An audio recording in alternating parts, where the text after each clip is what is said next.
가정의 달, 특별히 오늘 어버이 주일인데요. 오늘 드려지는 예배를 위해서 함께 기도하며 나아가도록 하겠습니다.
사도신경 신앙 고백 드리도록 하겠습니다.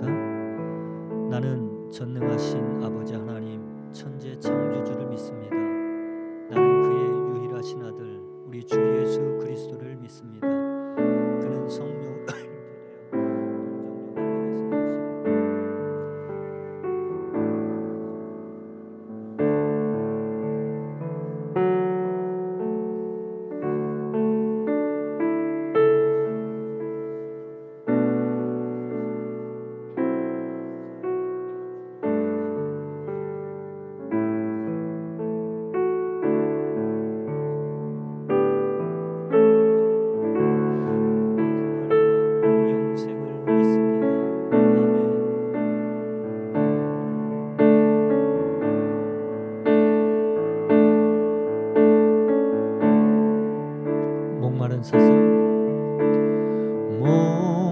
목마른 사슴 쉬는 물을 찾아 헤매이듯이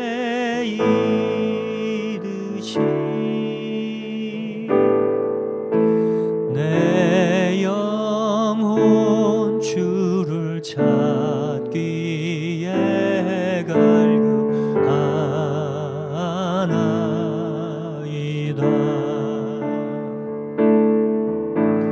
주님만이 나의 힘, 나의 방패, 나의 참 소망. 나의 몸 정성 다 바쳐서 주님 경배합니다. 목마른 사슴 쉬는 물을 찾아 헤매이듯이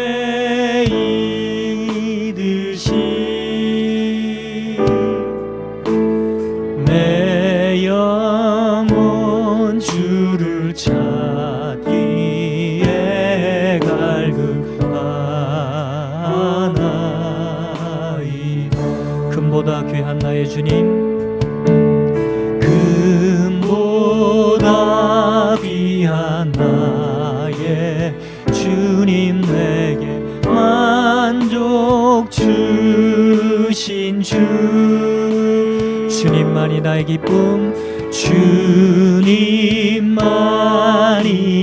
나의 기쁨, 또한 나의 참 보배.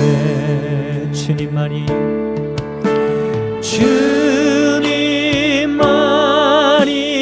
나의 힘, 나의 방패, 나의 참 소망. 나의 몸 정성 다 바쳐서 주님 경배함. 우리 믿음으로 다시 한번 고백합니다. 금보다 귀한, 금보다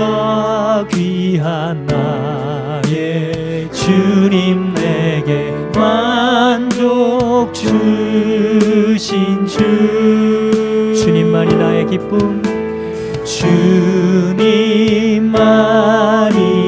나의 기쁨 또한 나의 참 고백. 주님만이 나의 힘, 나의 방패, 나의 참소. 주님만이 나의 힘, 주님만이 나의 힘, 나의 방패, 나의 참. 우리 목소리 높여 주님만이 나의 힘, 주님만이 나의 힘, 나의 방패, 나의 참 소망. 나의 몸 정성 다 바쳐서 주님 경배합니다. 나의 몸 정성 다 바쳐서, 나의 몸 정성 다 바쳐서 주님 경배합니다. 나 무엇과도 주님을 바꾸지 않겠습니다. 나 무엇과도 주님을 바꾸지 않으리.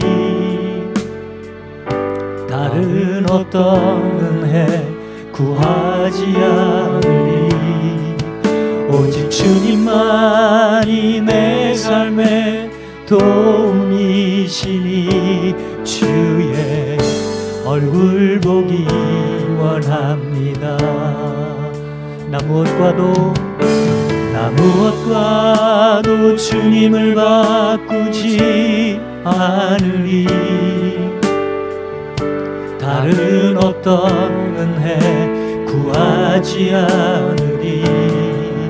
오직 주님만이 내 삶의 도움이시니 주의 얼굴 보기 원합니다. 아멘. 주님 사랑해요. 주님 사랑해요.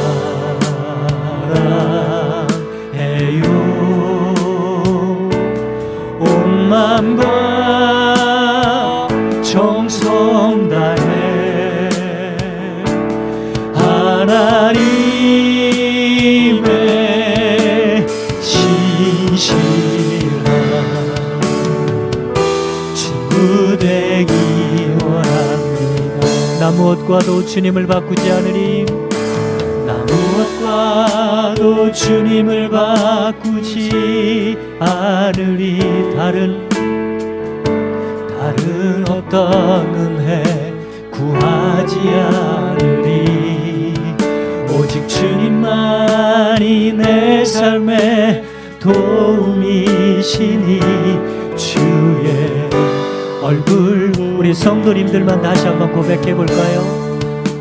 나 무엇과도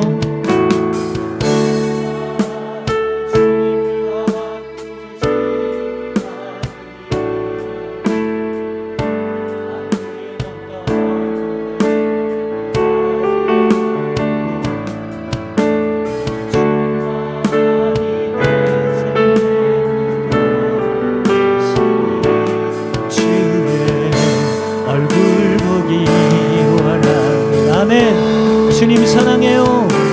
주님 사랑해요.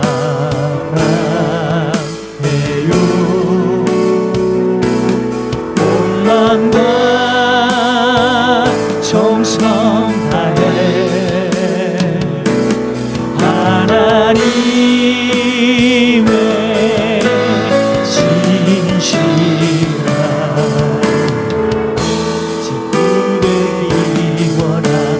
주님 사랑해요. 주님 사랑해요.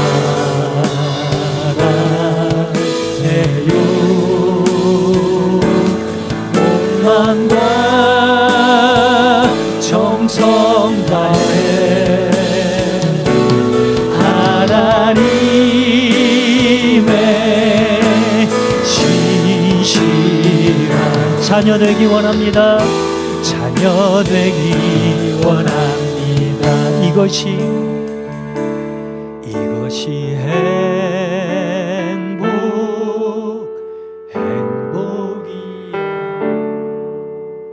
세상이 알 수 없는 하나님 선물, 이것이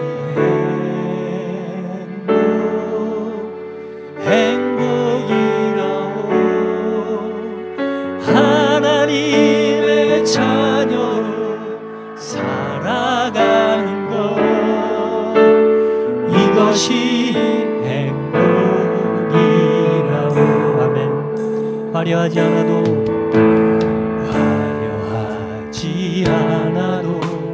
정결하게 사는 삶, 가진 것이 적어도 감사하며 사는 삶, 내게 주신 작은 힘 나눠주며 사는 삶, 이것이 나의 삶의 행복이라. 눈물 날 일 많지만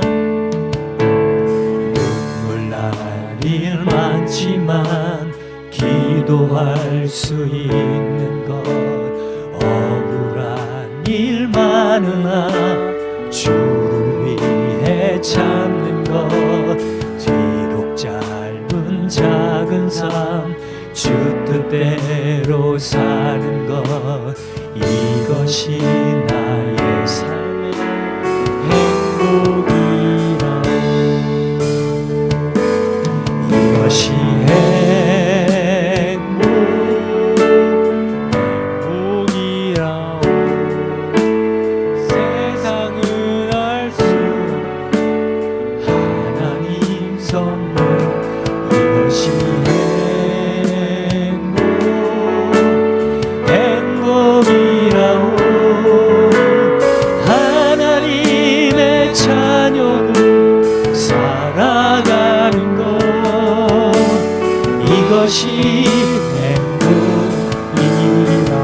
눈물 날 일 많지만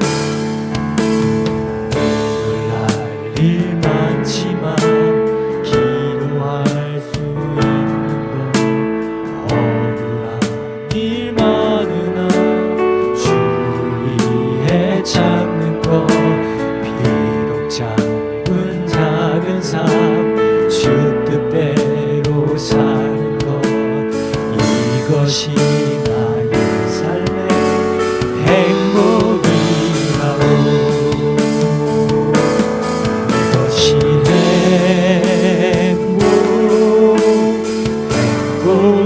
행복이라오.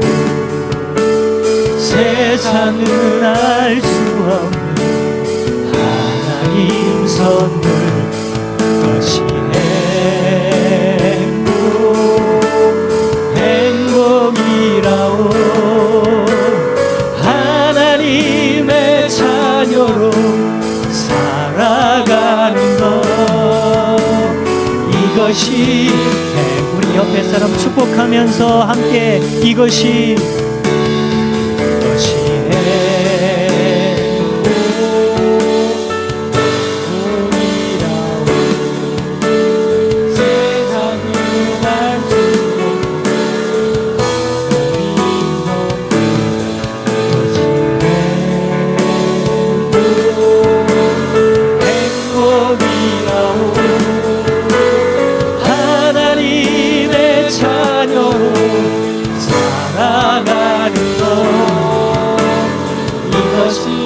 우리의 가정들을 생각하면서 기도하는 마음으로 이것이 행복, 이것이 행복이라오.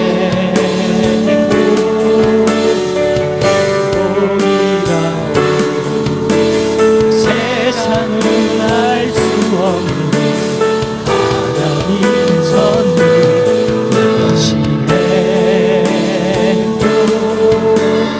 행복이라오.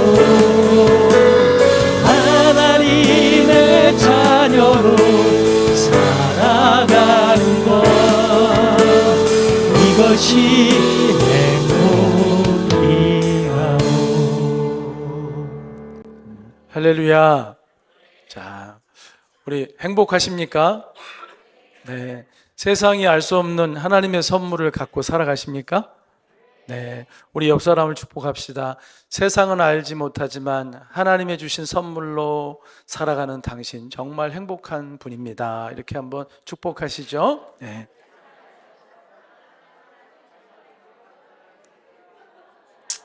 아멘. 네. 자, 우리 행복한 마음 가득히 주님 앞에 예배로 나가도록 합시다. 다 함께 묵상 기도 드립니다.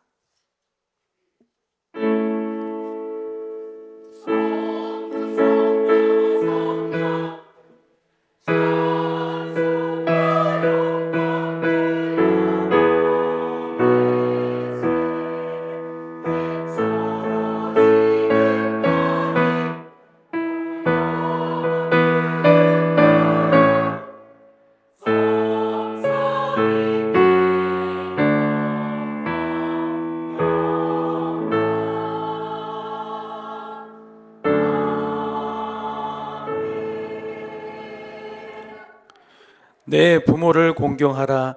그리하면 내 하나님 여호와가 내게 준 땅에서 내 생명이 길리라. 아멘. 이제 우리 다 함께 찬송가 579장, 우리 어버이 주일을 맞이해서 579장 함께 찬양 드리겠습니다.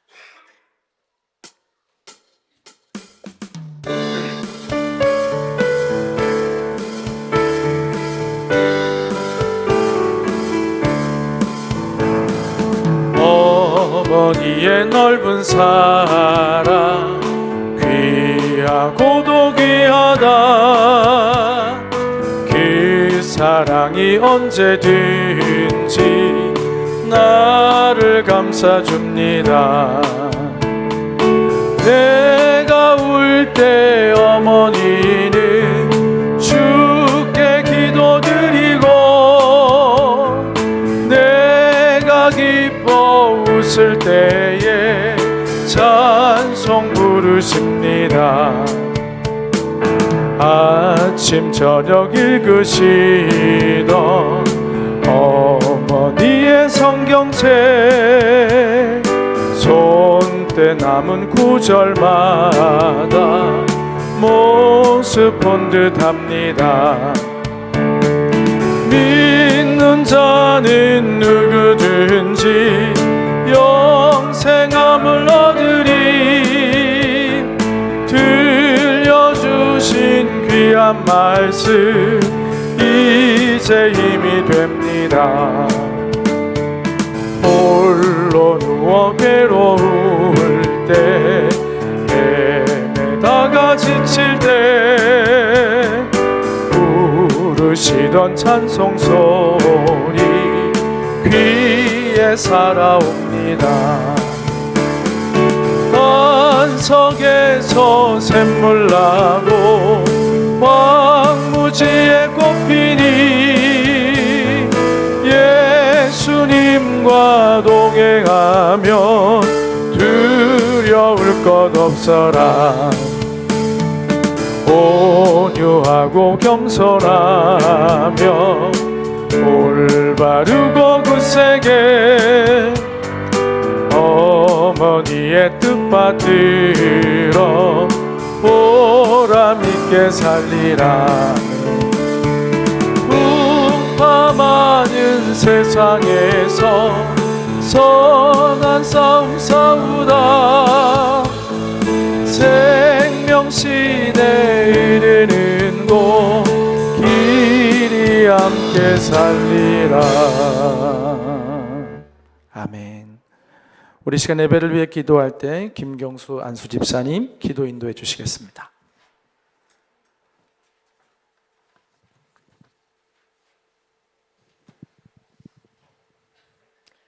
사랑과 은혜로 언제나 저희들 곁에서 삶을 인도하시고 지켜주시는 성령 하나님 아버지께 감사와 영광을 올려드립니다. 너무나도 비천하고 무지한 죄 많은 우리들은 어두운 사망의 길이 기다리고 있었지만 우리들의 삶을 빛의 길을 통하여 생명이 있는 하나님의 영광의 나라로 저희들의 모든 죄와 허물들을 감싸 안으시고자 아들 되신 예수님을 통하여 보여주신 사랑과 은혜는 우리들이 살아가며 갚아둔 미약함을 알기에 너무나도 영광이고 소중한 감사임을 이 시간을 통해 고백하며 나아가는 시간 되게 하옵소서. 세상의 죄악들과 살아가는 저희들은 온갖 유혹과 욕심들로 가득 차 있는 일상들을 살아가고 있기에 무엇보다 예수님의 십자가 사랑을 아는 우리 믿음의 자녀들을 통해 깨닫지 못하는 영혼들을 위해 예수님의 사랑의 복음을 알리는 일에 힘써 나아갈 수 있도록 저희들을 이끌어 인도하여 주시고 그래서 믿음의 강건함으로 세상을 살아가게 하옵소서. 오늘 귀하고 귀한 예배의 시간을 통하여 지나온 한 주간을 부족했던 믿음의 시간들 앞에 부끄러움을 깨닫는 회개의 고백이 있게 하시고 다시금 부족하지만 주님의 말씀을 통해 세상을 살아가는 충전의 시간을 갖게 하셔서 새로운 한날 한날을 주님께 감사하며 살아가게 하옵소서. 오늘은 어버이 주일로 부모님에 대한 사랑을 깊이 되새기는 시간 되게 하시고 믿음의 자녀들의 참된 아버지 되신 하나님께 깊은 사랑의 감사를 드리는 영광의 날이 되게 하옵소서. 이런 소중한 시간에 병마와 싸우고 계시는 문순산 선교사님과 온갖 질병으로 고통받고 계시는 분들이 속히 회복되어 완치될 수 있도록 인도하여 주시옵기만을 간절히 원하고 바라옵나이다. 지금 세상의 위험 속에서 살아가야 하는 다음 세대들을 주님의 능력으로 그 삶을 붙들어 주셔서 믿음의 자녀로 어느 때보다 견고히 세워지게 하셔서 믿음의 대를 이어가는 거룩한 자녀들로 성장하게 하옵소서. 오늘 귀한 날 곳곳에서 봉사하는 봉사자들을 주님께서 기억하여 주셔서 봉사자들의 삶 속에 은혜가 넘치는 기쁨을 허락하여 주옵소서. 오늘 말씀을 전하실 목사님에게 주님께서 주시는 사랑과 은혜가 한없이 부어지게 하시고 목사님과 늘 함께 동행하여 주셔서 삶 속에 감사함이 떠나지 않게 하옵소서. 오늘 선포되는 말씀을 통하여 우리들이 살아가는 삶이 믿음의 견고함으로 강건케 하시옵고 말씀의 힘으로 희망의 기쁨을 누리는 삶으로 살아가게 하실 줄 믿사오며 이 모든 말씀을 우리를 구원하신 우리 구주 예수 그리스도의 이름으로 기도드립니다.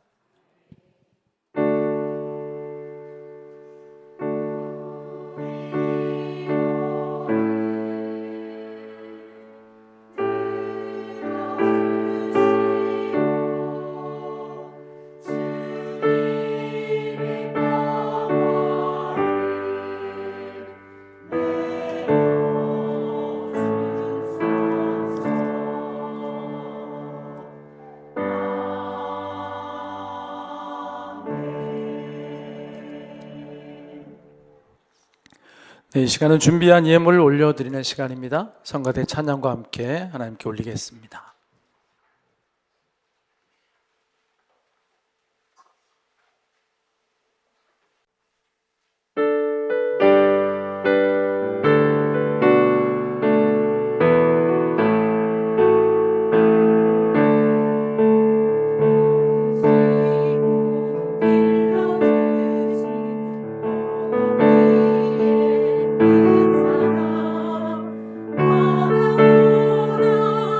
사랑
같이 기도드리겠습니다. 유아실 같이 예배드려요.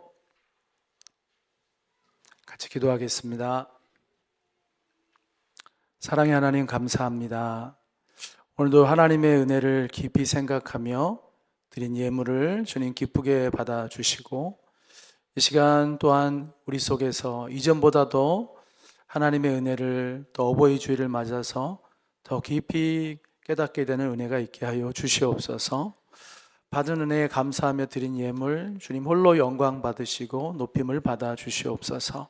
성도들의 삶이 하나님의 은혜에 대한 감사와 감격이 늘 있기를 원합니다.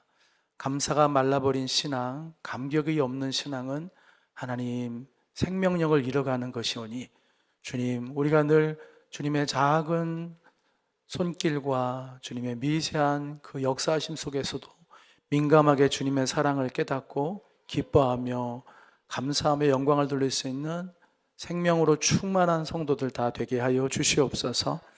하나님께 드리고 또 구제하며 또 선교하며 또 건축하며 다음 세대를 위해 드린 이 헌금들 하나님 앞에 심겨진 것인 줄 믿습니다.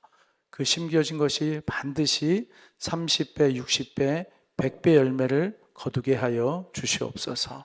예수님의 이름으로 기도드렸습니다. 아멘.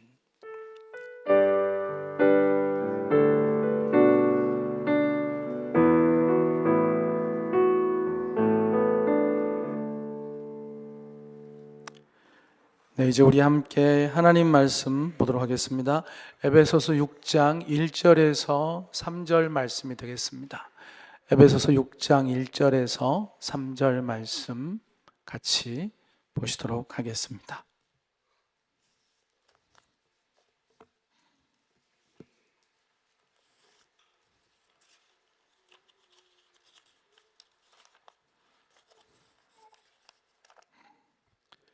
에베소서 6장 1절에서 3절 말씀 같이 우리 한 절씩 합독해서 함께 읽도록 하겠습니다.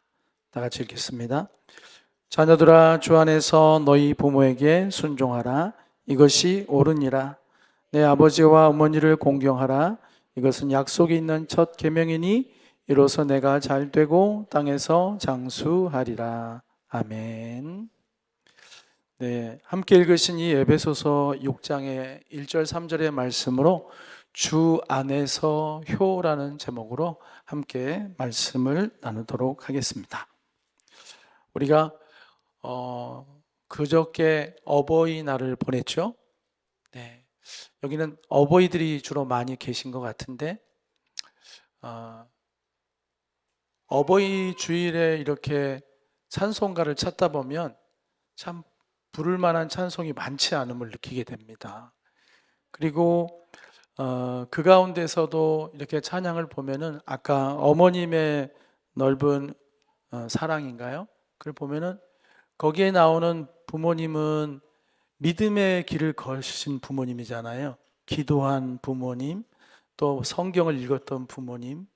그런데 이 찬양을 들으면서 공감을 못하는 성도들도 있겠구나라는 생각이 들어요. 왜냐하면 우리 어머니는 예수님을 믿지 않았고 우리 어머니는 그런 것을 나에게 유선을 물려주지 못했었는데라는 마음이 들 텐데 참 속이 상할 수도 있죠. 하지만 이런 생각을 해봅시다. 언젠가는 우리의 자녀들이 이 노래를 부를 때는 더 이상 그런 마음을 느끼지 않게끔 되는 거, 그렇죠? 우리 아버지의 기도하는 모습이 떠오르고 우리 아버지가 믿음으로 살았던 것이 떠올릴 수 있다면 우리는 한 세상 잘 사는 것이라고 할 수 있겠습니다. 우리의 이 안타까움이 자녀들에게 물려지지 않도록 어버이날 부르는 찬양이 그들에게 정말 부모님의 신앙의 그 모습을 떠올리는 그런 감격의 시간이 될 수 있도록 이렇게 좋은 부모님들 되시고 또 그렇게 이미 보여주신 부모님이 계셨다면 지금은 이 세상을 떠났을지라도 오늘 하루 참 감사하며 또 이렇게 고백할 수 있는 시간이 되기를 바랍니다. 여러분, 동양과 서양 중에서 어디가 더 효도에 대해서 좀 더 이렇게 좀 정감 있게 하는 것 같아요? 이제 한국과 미국만 들어봅시다. 한국과 미국에서 어디가 더 뭔가 효도하는데 거기도 효도를 할 거 아닙니까? 부모 자식 간에. 근데 우리 정서에 와닿기는 어디가 더 정감 있게 하는 것 같아요? 한국이요? 그렇죠. 한국에서는 그렇게 같이 하죠. 우리는 국에도 같이 숟가락 넣고 먹잖아요. 찌개에도. 그렇게 안 하는 분들도 계시겠지만 그렇게 해도 별로 크게 서스럼이 없죠. 하지만 거기는 좀 그런 게 개인주의가 강해서 그런 부분이 좀 어렵죠. 그리고 빨리 독립을 시켜버리잖아요. 빨리 독립하고 나면 또 완전히 이렇게 개별적인 삶을 살도록 그렇게 권하기도 하고 가르치기도 하죠. 하지만 우리는 그냥 모이기를 좋아하고 모이면 기뻐하고 손주 나면 데리고 오고 손주 나면 끌어안고 키우고 그렇게 하는 게 우리의 모습이라 그렇죠. 그래서 근데 성경을 보면 성경에도 효도에 대한 말씀이 여러 번 나옵니다. 근데 여러분 주목할 것은 뭐냐면은 단지 권장사항이 아니라 하나님의 지엄하신 명령이 10가지가 있다고 한다면 그 중에 이 효도가 포함되어 있다는 거예요. 내 부모를 공경하라는 것이 정확하게 10계명의 한 부분을 차지하고 있어요. 근데 차지하면 그냥 차지하는 게 아니라 특별한 형태로 차지하고 있습니다. 어떤 형태로 차지하면 약속이 있는 형태로 차지하고 있어요. 다른 계명들은 해라 이렇게 끝나는데 이거는 이렇게 하면 네가 어떻게 될 것이라는 하나님의 약속이 들어있는 계명이라는 거죠. 그만큼 10계명에 들어갈 만큼 무게 있는 하나님의 뜻이자 명령일 뿐만 아니라 하나님이 약속을 주는 것은 어떻게 여러분 뭐 할 때 약속을 하죠? 뭐 할 때 너 이거 하면 내가 반드시 이거 해줄 거야 라는 약속을 언제 합니까? 반드시 그것을 지키게 하려고 할 때, 또 그것이 지킬 때, 복이 될 때 약속이란 형태로 더 강하게 드라이브를 거는 거죠. 그죠? 그러니 이 효라는 것이 하나님이 얼마나 원하는 것인지를 아셔야 돼요. 그렇죠? 약속이 있다는 것만 하더라도 하나님이 이걸 꼭 우리 하나님의 백성들이 하기를 원하신다는 것, 또 그렇게 하게 만들고 싶어 하신다는 것을 여러분 아셨으면 좋겠어요. 그게 10계명 가운데 이미 정확하게 밝히 드러나고 있습니다. 그런데 효도를 강조하는 나라는 대부분 다 있죠. 부모가 자식에게 효하는 자식이 부모에게 효하는 것은 당연한 도리니까요. 근데 성경에서 말하는 효는 일반적으로 세상에서 말하는 인륜으로서 도덕으로서 도리로서의 부모를 잘 섬겨야 된다라고 하는 것을 훨씬 뛰어넘습니다.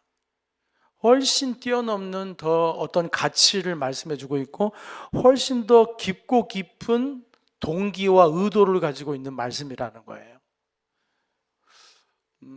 우리는 예전에 유교를 섬겼지 않습니까? 유교의 나라였잖아요. 효를 굉장히 중요하게 여겼죠. 거기서도 효는 부모에 대한 도리일 뿐만 아니라 또 다른 어떤 사회를 지켜내기 위한 하나의 어떤 근간이 되는 힘이기도 했지만 우리 성경에서 말하는 효는 그것보다 훨씬 깊고 훨씬 높고 훨씬 풍부한 하나님의 계시를 갖고 있다는 것입니다. 그렇다고 한다면은 하나님은 도대체 왜 우리에게 효를 말하는 것일까? 첫 번째는 이것이 여러분 얼마나 공감하실지 모르겠습니다만 효를 한다는 것은 창조 질서에 대한 인정이에요. 창조 질서에 대한 인정. 좀 어렵죠? 효도한다는 것은 부모님 나를 위해 고생했으니까 내가 조금이라도 갚아야지 그 은혜를. 얼마나 고마운데 얼마나 감사한데 내가 잘해드려야지. 이게 기본적인 마음이라고 한다면은 성경은 그걸 훨씬 뛰어넘어서 효도는 창조 질서를 인정하고 존중하는 그런 중요한 뜻이 담겨 있다는 거예요. 쉽게 얘기해 볼게요. 나는 저절로 스스로 만들어지지 않았다는 거죠. 그렇죠? 여기 여러분 가운데 누구든지 스스로 이 세상에 온 사람이 어디 있어요? 어딘가 씨가 있었고 뿌리가 있었고 발단이 있었던 거 아니에요? 나를 이 세상에 있게 해준 분이, 나에게 생명을 이 땅에 있게 하신 분이 나의 부모인 거예요. 이것에 눈을 뜨기 시작할 때, 내 생명이 우리 부모님으로부터 왔다는 걸 눈을 뜰 때 창조주를 볼 수 있는 데까지 눈이 확장될 수가 있어요. 부모로부터 내가 생명을 받았다는 걸 모르는 사람이 어떻게 보이지 않는 하나님이 이 세상을 지었다는 이 생명의 원리를 다 깨달을 수가 있겠어요? 그렇죠? 하나님께서 이 부모라는 이 귀한 축복의 통로를 통하여 나에게 하나님이 생명을 선물로 주신 거예요. 부모는 하나님이 만들어 놓으신 생명의 창조의 통로라는 의미에서 우리는 부모를 귀히 여기고 그리고 존중하고 사랑해야 되는 것입니다. 내 생명이 우연이 아닙니다. 내가 스스로 존재하는 자가 아닙니다.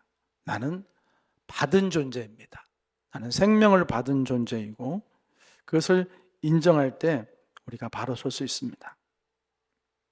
그래서 효가 이루어지는 가정, 효가 이루어지는 그런 사회 속에서는 내가 어디서부터 비롯되는 내 스스로 잘나서 유아 독존, 내가 스스로 이렇게 해냈다는 그런 마음이 아니라 내게 생명을 준 분이 있고 나에게 생명을 있도록 돌보고 나를 섬겨주신 분이 있다는 걸 알기 때문에 겸손할 수가 있어요. 근데 이게 없으면 겸손하지 않아요.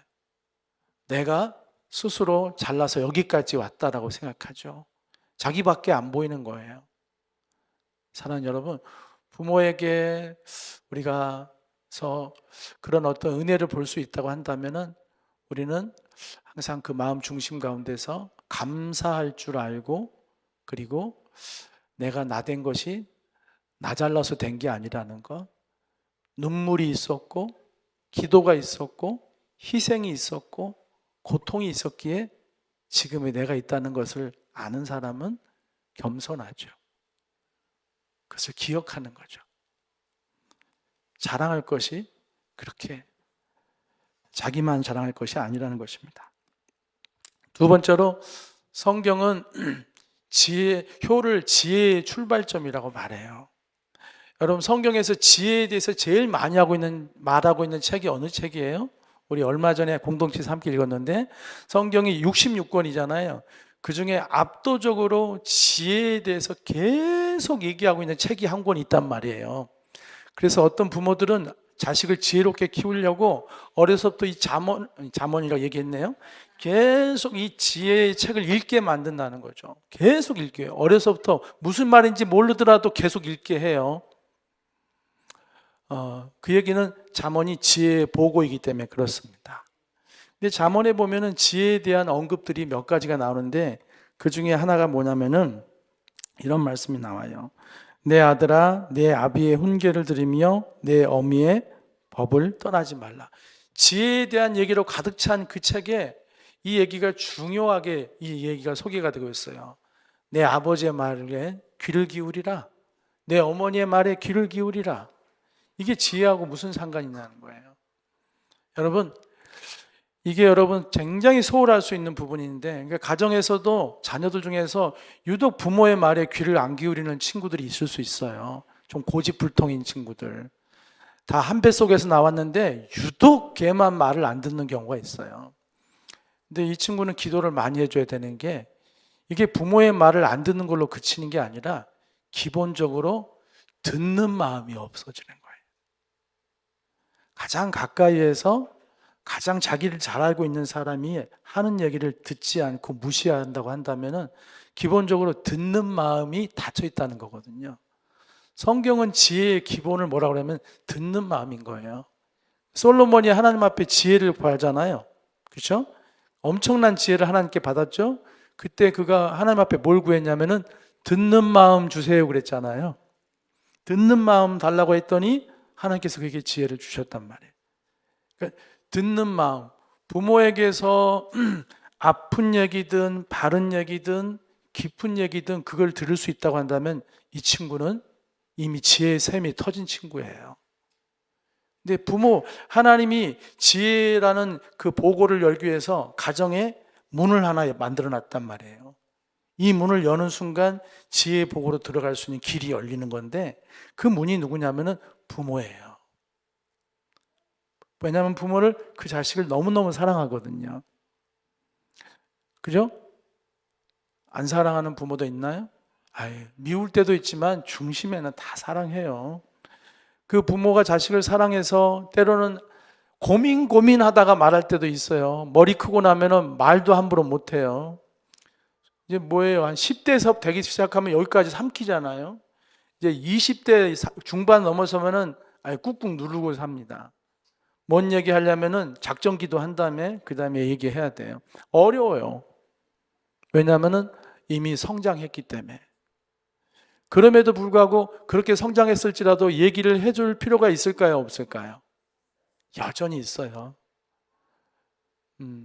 우리는 가끔씩 부모님이 돌아가셨지만 가끔씩 부모님 보고 싶을 때가 있잖아요. 우리 자식들이 나중에 그랬으면 좋겠어요. 아빠 돌아가셨지만 아빠가 지금 계시다면 나한테 뭐라고 말씀하실까? 뭐라고 가르쳐 주실까? 그렇게 여겨질 수 있는 부모가 됐으면 좋겠습니다. 네. 그리고 부모는 자식이 이렇게 뭘 물어보면 기분이 좋아요. 어제도 저희 큰아들이 함께 와서 식사를 하는데 얼굴이 안 좋아요. 직장에서 조금 실수도 하고 관계에 있어서 어려움을 겪은 것 같아요. 그래서 고민이 돼서 어떻게 해야 되는지 고민하다가 그냥 한번 얘기하더라고요. 아빠 제 얘기 한번 들어봐 주시고요. 어떻게 해야 될지 좀 알려주세요. 그래서 제가 제 수준에서 얘기했습니다. 근데 그렇게 물어봐 준 게 고마웠어요. 그렇게 물어봐 준 게 고맙고 그 말에 귀 기울여 준 게 고맙고. 부모는 그렇습니다. 자식이 부모의 말에 귀 기울여 주고 기억해 주고 따라주면 그렇게 고맙고 귀한 거예요. 그렇죠? 그게 지혜입니다. 근데 부모 말 배우지도 못한 부모, 성질만 급한 부모, 잘난 것이라고는 찾아볼 데도 없는 부모, 들을 게 있어야지 듣지, 이렇게 생각할 수 있지만 어리석은 거예요. 부모는 내가 평가하는 것 이상으로 깊은 것을 가지고 있는 하나님의 지혜의 통로입니다. 할렐루야. 그래서 이 예배 때도 이게 말씀을 잘 들어야 돼요. 제발 예배 때 돌아다니지 좀 마세요. 돌아다니면 하나님 주신 축복을 다 날리는 거예요.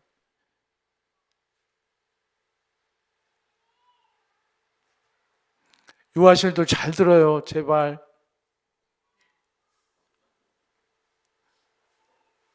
애들이 방해하는 게 아니라 본인이 방해를 하고 있어요. 제가 너무 마음이 아파서 자꾸 이렇게 말을 해요. 하나님이 보시기에 어떠실까 싶어서. 들어야 돼요. 듣는 게 지혜잖아요. 근데 그 듣는 걸 어디서 배우냐면은 부모님에게서 배워요. 네, 알겠습니다. 네, 그렇게 할게요. 네, 잘못했습니다. 네, 고칠게요. 부모에게 배운단 말이에요. 그렇게 시작되는 거예요. 그렇게 듣던 자가 이제 하나님의 음성을 듣기 시작하고 하나님의 책망을 듣기도 하고 하나님의 꾸지람을 듣기도 하고 하나님의 위로도 듣기도 하고 하나님의 세우심도 듣기도 하는 것입니다. 그러니 부모 말씀을 귀를 기울여야겠어요? 안 기울여야겠어요? 엄마는 고려짝 같은 얘기를 하고 앉았어. 시대가 달라졌는데 무슨 소리 하는 거야? 그게 아니라니까요. 그래도 잘 기울여 들으셔야 되고, 물론 그거는 나의 유익을 위한 것도 있지만 나를 바른 길로 지도하기 위한 것도 있지만 때로는 부모의 아픔도 있는 거예요. 아셨죠? 나 잘 되라고 코칭하는 것뿐만이 아니라 부모가 무슨 얘기할 때는 부모가 아프기 때문에 얘기하는 거예요. 부모가 힘들기 때문에 얘기하는 거고 부모가 슬프기 때문에 얘기하는 거고 부모가 너무나 고민스럽기 때문에 얘기할 그 소리도 들을 수 있어야죠. 그래야지 하나님의 마음도 알 거 아닙니까? 그래야지 하나님의 슬픔도 알고 하나님의 고통도 알 거 아니에요. 나 잘 되라고 하는 소리만 듣는 게 아니라 그 마음을 헤아릴 수 있는 것도 부모를 듣는 거예요. 왜 부모님 얼굴이 저렇게 어두운 건지, 왜 저렇게 한숨이 깊은 것인지, 왜 저렇게 힘들다 자꾸 말씀하시는 건지를 들을 수 있는 게 그것도 또 지혜의 문이란 말이에요. 그럴 때 하나님의 고통과 슬픔도 들을 수 있는 깊은 지혜로 나갈 수가 있다. 그러니 효도는 그냥 키워주셨으니까 밥값은 해야지, 사랑받았으니까 되돌려줘야지 하는 차원이 아니란 말이죠. 훨씬 깊은 하나님의 설계가 그 속에 들어있다는 것입니다. 그런 십계명에 들어가는 거예요.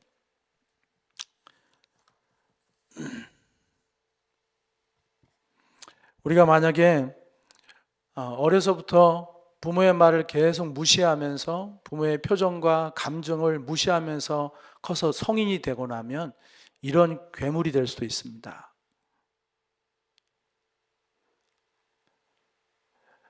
자기 눈에 옳은 대로만 행동하고 누군가 권면하는 것을 극도로 싫어하고 교훈은 철저하게 거절하고 내 고집과 내 기분대로 가는 괴물이 될 수 있습니다. 그러나 들을 수 있는 것을 부모에게서 훈련을 받고 또 하나님의 말씀을 듣게 되면 자신의 잘못을 인정할 줄도 알고 멈출 줄도 알고 돌아설 줄도 알고 고개 숙일 줄도 알고 포기할 줄도 알고 그리고 굴복할 줄도 알고 그리고 용기 있게 나갈 수도 있는 그런 하나님과 함께하는 사람이 될 수 있습니다. 그것이 가정에서부터 시작된다는 게 놀랍지 않습니까? 가정에서 부모의 얘기를 듣고 용기 있게 할 수 있다고 한다면 그는 장차 그 지혜로 하나님이 주신 말씀을 통해 두려움 없이 나갈 수 있는 지혜도 얻을 수 있는 기회가 열릴 것입니다.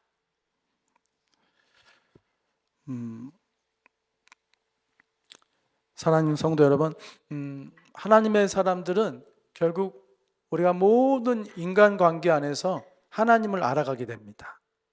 그게 이제 가정에서뿐만 아니라 사회나 어디서나 하나님은 우리에게 놀라운 축복을 주신 게 우리가 만나는 얼기설기 얽혀있는 관계들 모두를 통해서 하나님은 우리가 하나님을 보게 만드세요. 그게 하나님의 놀라운 점이에요. 악인과의 만남을 통해서도 불편한 사람과의 만남을 통해서도 우리 믿음의 사람이기 때문에 그 사람만 보이는 게 아니라 하나님을 볼 수 있는 은혜가 있다니까요. 수많은 사람들을 우리 주변에 어려운 사람들을 통해서도 하나님을 볼 수 있고 믿음의 사람을 통해서도 하나님을 볼 수 있고 그렇죠?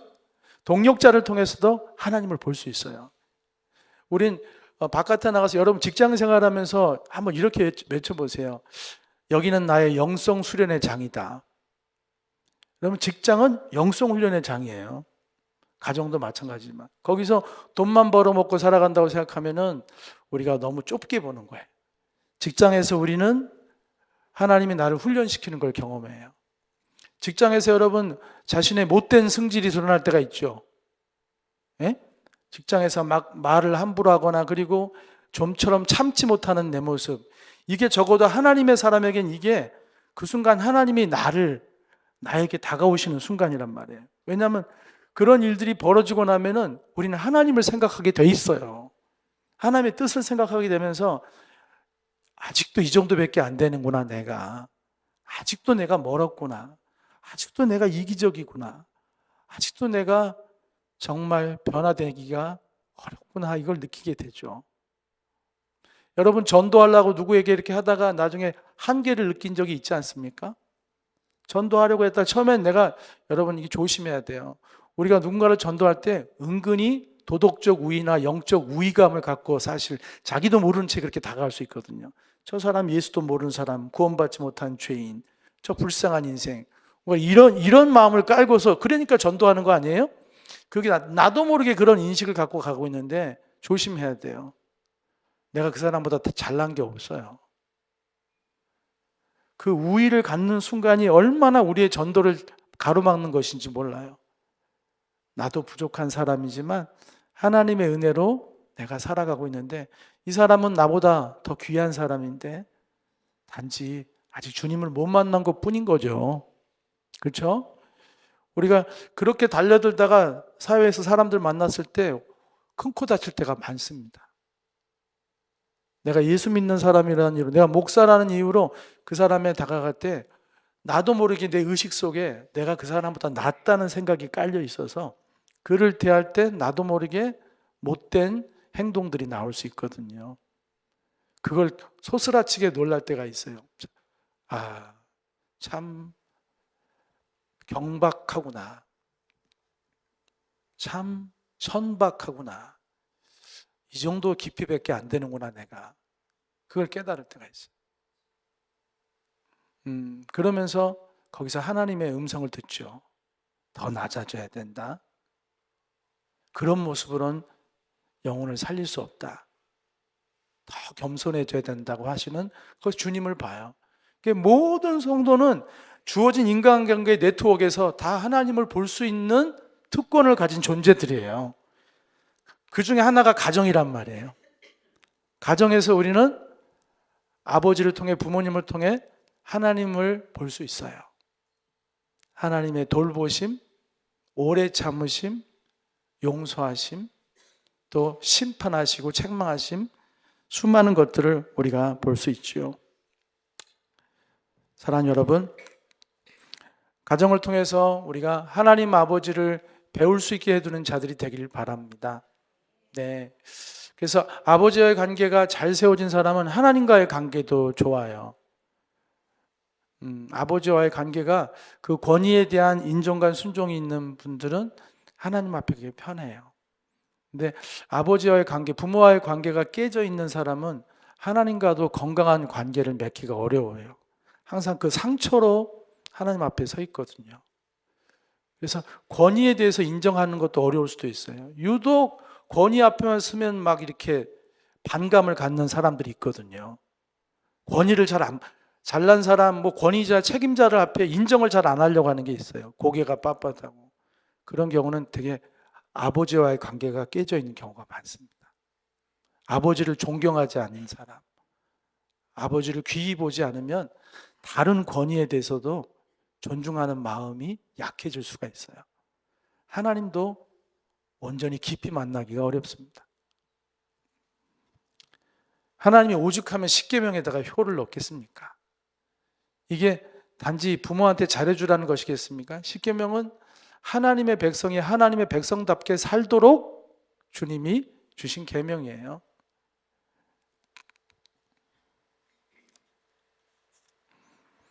그리고 성경을 보면은 출애굽기 20장 12절 말씀 보면은 내 부모에게 내 부모를 공경하라 그런 말씀이 나오고 그리하면 내가 잘되고 장수하리라 이런 약속의 말씀이 나오죠. 그러니까 효는 사실은 지나간 과거에 대한 부모에 대한 감사가 베이스이지만 사실은 이 말씀을 본다고 한다면 효는 미래를 위한 일이기도 합니다. 미래의 씨앗을 뿌리는 거예요. 그러니까 어떤 자식이 부모에게 효를 하는 걸 볼 수 있잖아요. 그 자식의 미래에는 하나님의 은혜가 꼭 함께 할 거예요. 하나님이 약속하셨어요. 그러니까 자식이 부모에 대한 마음이 너무 없어요. 근데 여러분 이게 우리 부모들의 고민이잖아요. 이걸 대놓고 말하자니 전 뭐 그렇고 말 안 하자니 이거는 이상한 쪽으로 가고 있는 것 같고 그래서 마지못해 조심스럽게 꺼내기도 하지 않습니까? 그렇게 하면 안 되는 거 아니냐? 너하고 내 관계가 그렇게 얘기할 때가 있잖아요. 그렇습니다. 부모를 공경하는 자에겐 하나님이 분명히 말씀하셨어요. 내가 내게 준 땅에서 내가 너에게 줄 것이다. 그리고 줄 뿐만 아니라 네가 거기서 잘 될 거야. 그리고 네가 생명을 풍성하게 누릴 것이다. 장수하리라는 것은 네가 천세 만세까지 산다는 것만 포함한 것이 아니라 내 후대가 복될 것이다라는 내용까지 포함하고 있는 거죠. 그러니 여러분 부모에게 효를 하는 것은 엄청난 투자예요. 그러니까 자식이 공부는 잘하는데 효를 안 하잖아요. 이건 어떻게 될지 몰라요. 제가 아는 어떤 분도 자녀 자랑을 많이 했어요. 해외계 명문대를 유학을 하고 한국에서 엄청난 자리에서 그런 어떤 엘리트로 살아가고 있는데 그것을 자랑하셨던 적이 있는데 어느 순간 그 자랑이 없어지기 시작했어요. 그 자녀와의 관계가 문제가 생긴 거죠. 효를 할지 모르면 아무리 잘나도 잘난 인생이 아니에요. 대학을 좀 좋은데 못 가면 어때요? 이제 이만큼 좀 살아보면 대학이 전부가 아니라는 걸 알잖아요. 뭐 고등학교만 나오면 어때요? 대학을 나오고 대학원을 나오고 박사를 땄는데 부모를 돌아볼 수 있는 마음조차 없는 인간이라면 그건 성공한 인간이 아니죠. 그렇죠? 좀 덜 벌고 못 벌더라도 작은 것으로 부모님과 함께 기쁨을 나눌 수 있고 찾아뵙고 감사를 표현할 수 있는 사람이 잘 사는 사람이에요. 그런 가정이 행복한 줄 믿습니다. 우리 자녀가 그렇게 부모에게 효를 함을 통하여 자신의 장래를 갖고 가는 우리 자녀들이 됐으면 좋겠어요. 네. 그런 은혜가 있기를 바랍니다. 어버이날 꽃 하나 달라주고 끝나는 게 아니라 어버이날 용돈 봉투에 담아주면 너무 고맙죠. 땡큐죠. 좀 많이 담아줬으면 좋겠어요. 너무너무 고마운데 그러나 많이 담아달라면 또 얼굴에 부담이 있잖아요. 그러나 그런 걸 떠나서 사랑 안에서 계속 가까이 하고, 그렇죠? 계속 가까이 할 수 있는, 멀어지지 않고 가까이 하고 함께 있기를 좋아하고, 그죠? 그리고 귀담아 들어주고 어려울 때 함께 마음을 나눌 수 있는 그런 자식이라고 한다면 그 자식의 미래는 어둡지 않을 것입니다. 그렇습니다. 효는 지나간 일에 대한 감사일 뿐만 아니라 미래를 위한 엄청난 씨뿌리입니다. 투자다. 우리 다음 세대들 꼭 효도해요. 일단 마음으로부터 효도해요. 여러분이 잘 될 거예요. 여러분이 축복된 인생의 주인공이 될 거예요. 그리고 부모에게 효도하는 마음으로 살다 보면 하나님도 잘 섬기게 되는 사람이 될 거예요. 마지막으로 이 말씀을 드리고 싶습니다. 부모를 공경하고 싶은데 앞만 봐도 공경할 데가 없다고 생각할 수 있어요. 네. 존경할 데도 없는 것 같고 별로 받은 것도 없는 것 같고 내가 왜 부모님을 공경해야 되는데 받은 게 없는데 자격이 없어 우리 부모는.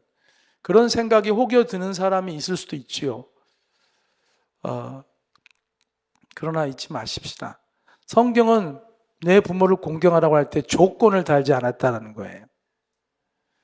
부모다운 부모에게 공경하라고 말하지 않았어요. 예수 잘 믿는 부모에게만 공경하라고 말하지 않았어요.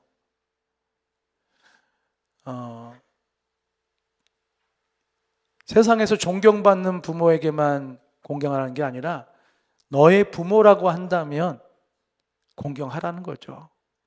이게 왜 중요하냐면은 여러분 때로 지나다 보면 다른 부모하고 비교가 될 때 속상할 때가 있잖아요.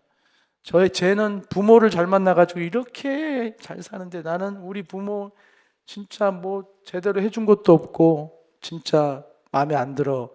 이럴 수도 있지 않습니까? 근데 여러분 그럼에도 불구하고 하나님 그걸 이런 방구도 하지 않으시잖아요. 네 부모야 공경해 이렇게 말씀하시죠. 그건 뭐냐면은 성경을 봐도 그 부모들이 완벽한 부모는 한 명도 없습니다. 성경에서 하나님 마음에 가장 합했던 사람이 누구예요? 성경이 인정하는 하나님 마음에 합한 사람이 누구예요? 다윗이잖아요. 다윗이 좋은 부모였을까요? 아니에요. 다윗을 좀 깊이 들여다보면은 가정적으로 너무 문제가 많아요. 자식들 간에 형제가 형제를 죽이면 그건 온전한 가정이 아니죠. 그죠? 동생이 형을 죽이잖아요. 그리고 오빠가 여동생을 겁탈하고 아들이 아버지 죽이고 나라를 삼키겠다고 하고 이 가정이 엉망진창인 거죠. 근데 그는 하나님 마음에 합한 사람이에요. 인간적으로 우리가 부족함이 있을 수 있습니다. 어떤 부모가 다 자식한테 만족스럽겠어요. 부족한 것 투성이가 보일 수 있죠, 내 눈에. 그런데 하나님은 말씀하세요. 그 모습 그대로 공경해라. 네가 이해할 수 없어도 네 마음에 차지 않더라도 그는 네가 공경해야 할 대상이고 네가 존중해야 될 부모이고 네가 기울여야 될 분이다. 단 주 안에서 믿음 안에서 하라는 거죠. 믿음 안에서. 사랑하는 여러분, 우리가 이걸 통해서 우리가 이해할 수 없는 부분에 대한 존중과 귀 기울임을 사실 배울 수 있습니다. 하나님은 사실 그런 분은 아니에요. 하나님은 이렇게 자격미달인 분은 아니지만, 근데 하나님도 가끔씩 우리가 이해할 수 없는 일을 하세요. 우리가 받아들이기 어려운 일을 하실 때가 있죠. 그때 우리는 욥 같은 경우가 그거 아니에요? 욥기 아시잖아요. 욥기에서 욥이 얼마나 화가 나 있습니까? 막 참지 못하고 나중에 처음에만 좀 이렇게 믿음을 했지만 갈수록 욥의 분노가 막 치솟고, 또 옆에서 불 때는 사람들이 있잖아요. 친구들이 와가지고 막 자꾸 뭐라고 하니까 더 화가 나는 모습을 보는데, 거기서 보면 욥은 하나님을 이해할 수가 없죠. 그러나 그 중심에 그 아내는 뭐라고 그래요? 차라리 하나님을 부인하고 나가 죽어라 그러잖아요. 그렇죠? 이렇게 살 바에야. 근데 욥은 어떻게 해요? 마지막 순간까지 하나님을 부르잖아요. 마지막 순간까지 하나님을 인정하잖아요. 다 이해하지 못해도 받아들일 수 없는 현실이 있음에도 불구하고 그는 하나님을 끝까지 놓지 않죠. 부모님도 그런 존재 아닐까요? 우리를 실망시키고 아프게 했어도 끝까지 우리가 부인할 수 없는 것은 그가 나를 낳으신 분이고, 내가 다 이해할 수 없는 방식으로 그는 나를 사랑하는 내 부모라는 것이죠. 그래서 자격이 없어서 효도받지 못할 부모는 세상에 존재하지 않습니다. 우리의 어떤 방식이 내 효도가 문제인 거겠죠. 말씀을 마치겠습니다. 자, 하나님은 효도를 도덕으로 말씀하지 않으십니다. 네가 받았으니 갚어라 하는 차원에서 말씀하신 게 아니라, 효도는 하나님과 완전히 연결되어 있습니다. 그리고 그 사람의 미래의 축복과도 연결되어 있고, 그리고 나에게 지혜가 어떻게 부어질 수 있는가와도 연결되어 있습니다. 그러니 효도는 하나님이 약속해 가시면서까지 꼭 지키게 하고 싶은 계명 중에 하나인 거죠. 옆 사람에게 한번 축복합시다. 효도하기에 이미 늦었나요? 이렇게 한번 물어보시죠.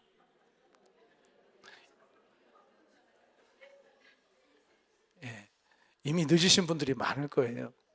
그래도 이제라도 마음으로 감사하시고 그 마음을 기리십시오. 그리고 그걸 이제 자녀들한테 또 잘 해줘야죠. 그렇죠? 우리는 부모에게 못한 걸 자녀에게 해주지 않습니까? 잘 하시는 부모님들 되시기를 축복합니다. 우리 함께 이 시간 찬양 한 곡 부르고요, 기도할 텐데요. 은혜라는 찬송이 있습니다. 은혜라는 찬송은 잘 모르고 살았지만 알고 봤더니 다 은혜였구나라는 거죠. 부모님의 사랑도 그렇습니다. 모르고 살다가 어느 순간 문득 깨닫죠. 이게 다 부모님의 은혜이고 사랑이었구나. 더 나아가서 이게 다 하나님의 은혜요 사랑이었구나 느낄 때가 있죠. 우리 함께 찬양 드리도록 하겠습니다.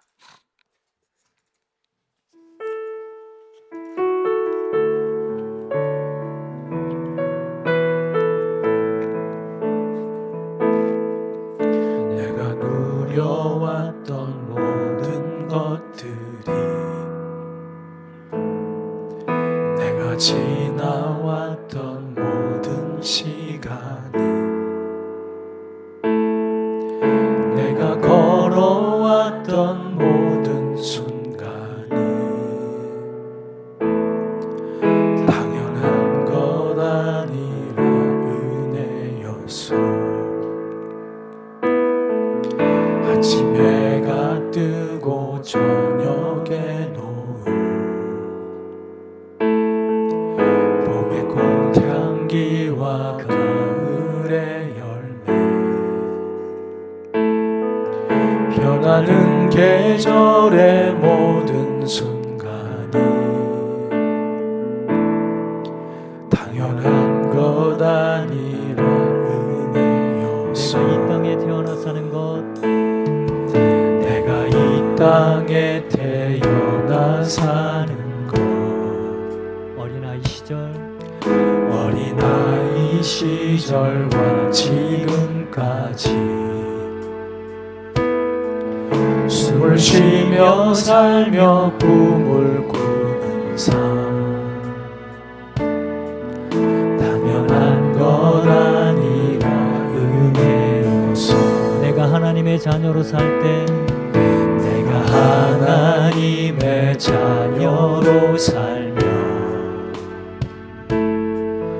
오늘 찬양하고 예배하는 삶 복음을 전할 수 있는 축복이 당연한 것 아니라 은혜였어 모든 것이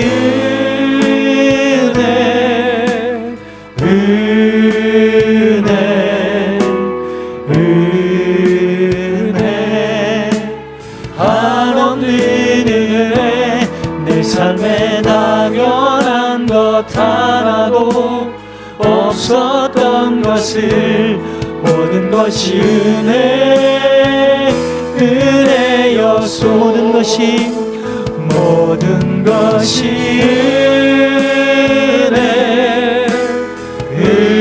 은혜 한없는 은혜 내 삶에 당연한 것 하나도 없었던 것을 모든 것이 은혜였소. 우리 이 시간 한번 잠시 기도하는 시간 갖겠습니다. 이 시간 기도할 때 하나님 부모님에게 받은 것이 너무나 많았다는 것을 잊고 살았습니다. 잊었을 뿐만 아니라 때로는 무시하며 소홀하기도 했었습니다. 하나님 그 은혜가 없었다면 나는 이 땅에 존재할 수도 없는 자이고 나는 지금처럼 살 수 있는 그런 특별한 은혜를 누리지 못했을 텐데 하나님 감사하지 못하고 살았습니다. 하나님 기억하지 못했습니다. 감사와 사랑을 표현하지 못했습니다. 그런 마음이 있다면 우리 한번 하나님 앞에 진심으로 회개하는 시간을 가졌으면 좋겠습니다. 그리고 회개는 돌이킴이죠. 돌이키는 것입니다. 이제 이후로는 하나님이 내게 주신 축복의 통로인 우리 부모님 부족하지만 연약하지만 마음으로부터 시작해서 사랑하고 존경하고 귀 기울이며 감사하며 그렇게 살게 해주십시오. 기도하시고 이를 통하여 하나님을 더 깊이 알아가는 축복을 누리게 하여 주시옵소서. 우리 한 1, 2분간만 기도합니다. 하나님 아버지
간절히 잊지 않게 하시고 기억하며 살게 하여 주시옵소서. 그렇게 또한 하나님을 앞에 깊이 알아가는 우리 모두가 되게 하여 주시고 간절히 기도합니다. 함께 하여 주시옵소서.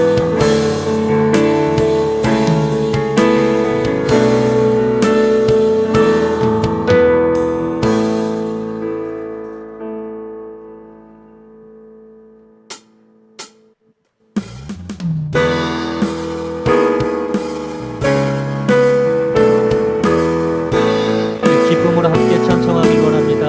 내 마음을 가득 채운 내 가득 채운 주 향한 찬양과 사랑 어떻게 표현할 수 있나. 수많은 찬양들로 그만 표현할 길 없어 다시 우리 다시 한번 내 마음을 가득 채운 내 마음을 가득 채운 주 향한 찬양과 사랑 어떻게 표현할 수 있나. 수많은 찬양들로 그만 표현할 길 없어 다시 고백합니다. 주 사랑해요. 주 사랑해요. 온 맘 다하여 말로 다 할 수 없어. 오, 주 사랑해요. 찬양 받아 주소서. 수많은 멜로디와 찬양들을 드렸지만 다시 고백하기 원하네. 주님은 나의 사랑 삶의 중심 되시오니 주를 찬양. 다시 한번 고백할까요? 수많은 멜로디와 찬양들을 드렸지만 다시 고백하기. 주님은 나의 사랑 나의 중심. 주님은 나의 사랑 삶의 중심 되시오니 주를 찬양합니다. 주 사랑해요. 온 맘 다하여 말로 다 할 수 없어. 주 사랑해요. 찬양 받아 주 사랑해요. 주 사랑해요. 온 맘 다하여 말로 다 할 수 없어. 주 사랑해요. 찬양 받아 주소서. 좋으신 하나님, 좋으신 하나님, 좋으신 하나님, 참 좋으신 나의 하나님. 좋으신 하나님, 좋으신 하나님,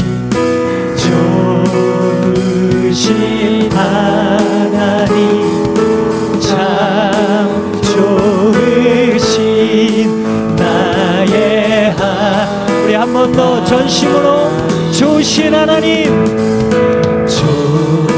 좋으신 하나님, 좋으신 하나님, 참 좋으신 나의 주님 사랑 다시 고백하는 주님 사랑 다시 고백하는 새날 주신 감사해요. 주님 사랑 다시 고백하는 찬양 주신 감사해요. 주님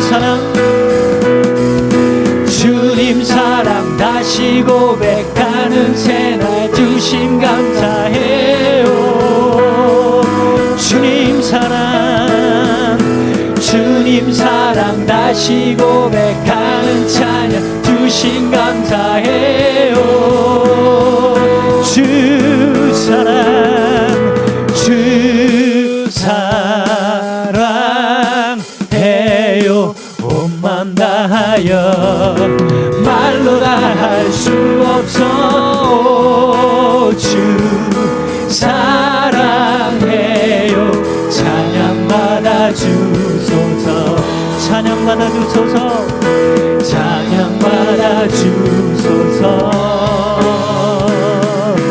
찬양 받아 주소서. 아멘. 자, 우리 광고 교회 소식 전하겠습니다. 오늘 어버이 주일날 함께 예배하신 모든 분들을 진심으로 축복하고 환영합니다. 예배 후에 또 식사가 준비되어 있습니다. 오늘도 특별 메뉴가 준비되었다고 하는데 다들 기대하시고 또 맛있게 드시고 또 메뉴를 누가 준비했는지 물어보시고 또 감사를 또 표현하는 시간 됐으면 좋겠습니다. 자, 오늘 또 새로운 분이 방문하신 분이 계시네요. 우리 이준석 님이신가요? 네네. 어떻게 스스로 오신 거예요? 누가 소개를 하셨나요? 네? 김 부자님이 소개하셔서 동생이세요? 그랬군요. 네, 참 잘 오셨습니다. 네, 반갑습니다. 우리 환영의 박수 한번 쳐주시고요. 오셨으니까 식사도 하시고 가셔요. 시간이 되시면. 네, 우리 이따 안내위원들이 좀 안내해 주시고요. 함께 교제할 수 있도록 해주시면 감사하겠습니다. 그리고 이제 금주의 선포입니다. 어버이 주이기 때문에 나는 부모님의 은혜와 사랑에 늘 감사하는 사람입니다. 안 그래도 이렇게 하셔야 돼요. 선포는 인생을 바꾸는 능력이 있습니다. 이렇게 선포하면서 우리가 만들어져 가는 거죠. 한번 저거 아닌데요. 네. 지난주 거죠. 자, 주보를 보시면 따라서 한번 해봅시다. 나는 부모님의 은혜와 사랑에 늘 감사하는 사람입니다.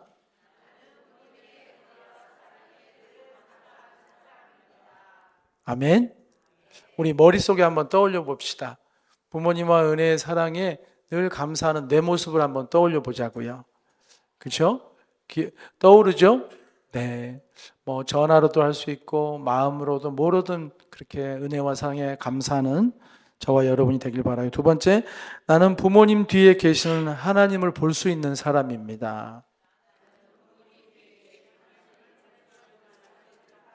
네, 부모님 뒤에는 하나님의 계획이 있고 하나님의 설계가 있고 하나님의 축복이 있습니다. 그러니 부모님 뒤에 있는 하나님을 볼 수 있을 때 우린 더욱더 부모님 앞에 또 공경하는 일을 더 잘할 수 있을 거라고 믿습니다. 자, 5월은 가정의 달입니다. 지난주는 어린이 주일, 이번 주는 어버이 주일입니다. 그리고 다음 주는 이제 스승의 주일입니다. 한 주 한 주가 다 의미가 있고 귀한 주간인데요. 여러분 또 함께 그 뜻을 되새기며 함께 이 예배를 드렸으면 좋겠습니다. 우리 이제 교회에도 어르신들이 65 이상 되신 분들이 있잖아요. 어떻게 꽃 다 꽂으셨나요? 안 꽂은 분도 계시고. 예. 네네네. 예, 감사합니다. 우리 이렇게 한번 축복했으면 좋겠습니다. 장수하시는 것도 좋지만 건강하게 장수하셨으면 좋겠어요. 건강하게 평안하게 오래오래 함께해요. 이렇게 한번 축복해요. 집사님, 권사님 건강하게 그리고 평안하게 오래오래 함께해요. 아멘. 자, 우리 어르신들이 있는 게 얼마나 큰 우리에게 기쁨인지 몰라요. 그죠? 저분들이 안 계신다고 생각해 봐요. 교회가 얼마나 허전하고 설렁하겠어요. 네. 우리 한 번만 더 인사합시다. 집사님, 권사님이 우리와 함께함이 얼마나 큰 기쁨이요 행복인지 모릅니다. 이렇게 한번.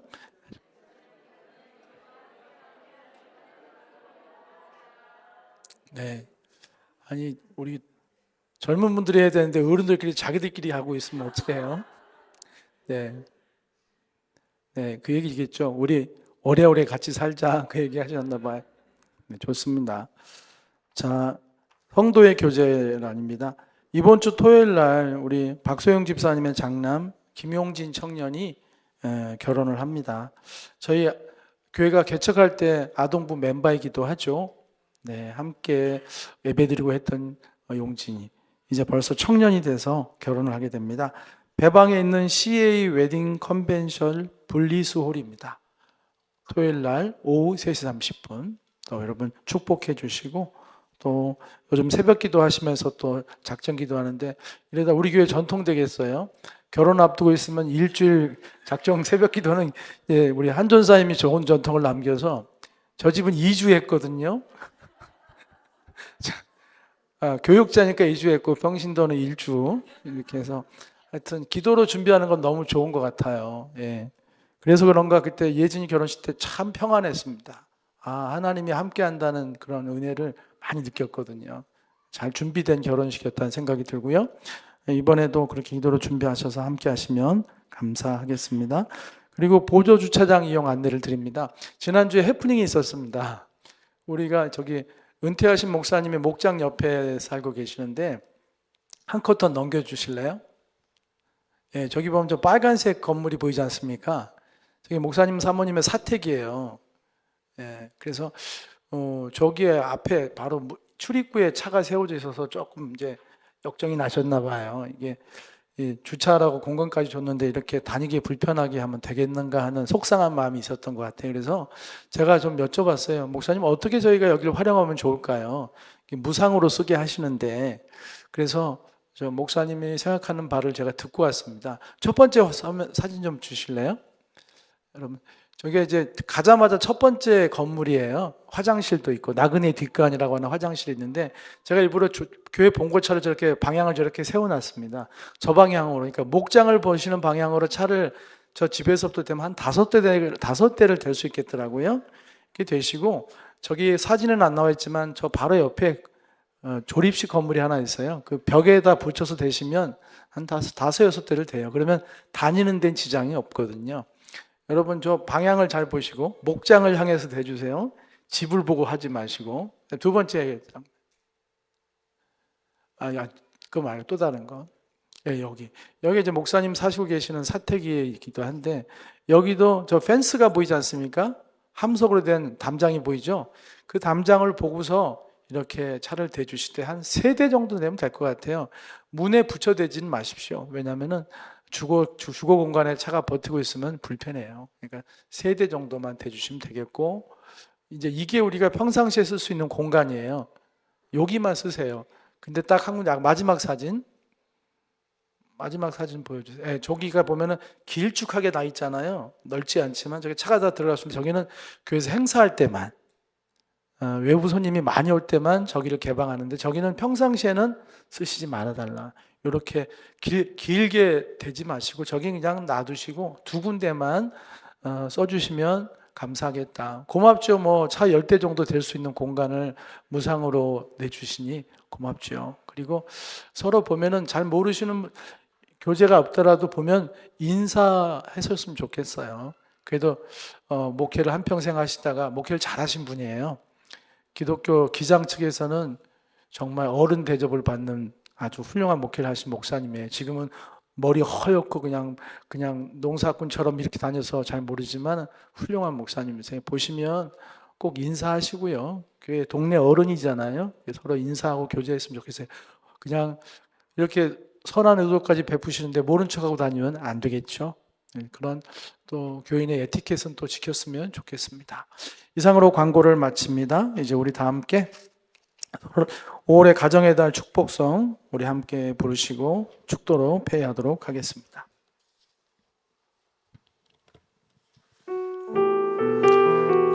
남성교회 원래가 예배 후에 있습니다. 죄송합니다. 남성교회 원래 있습니다.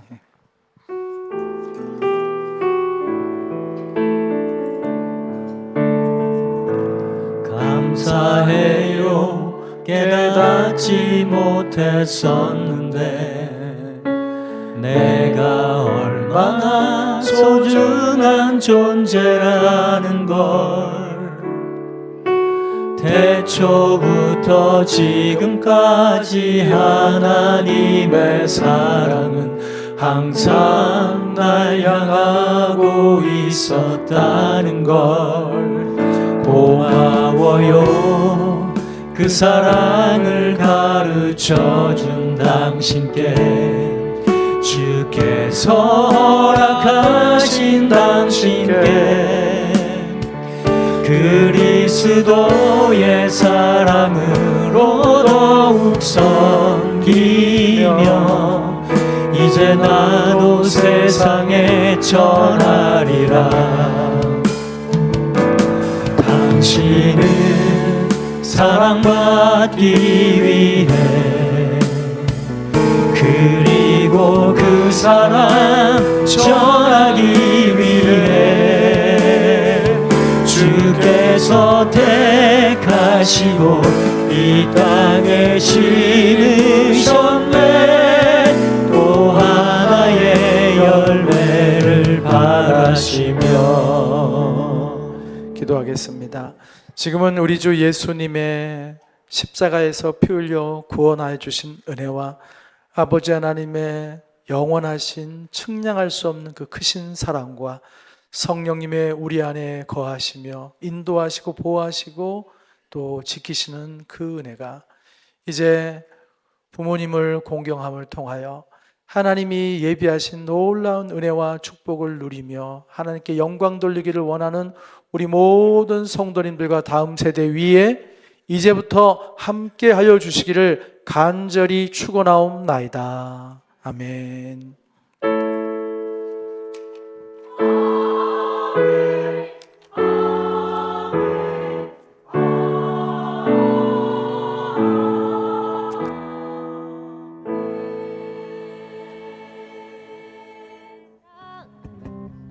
먼저 본이 되신 이가 우리에게 명하시네.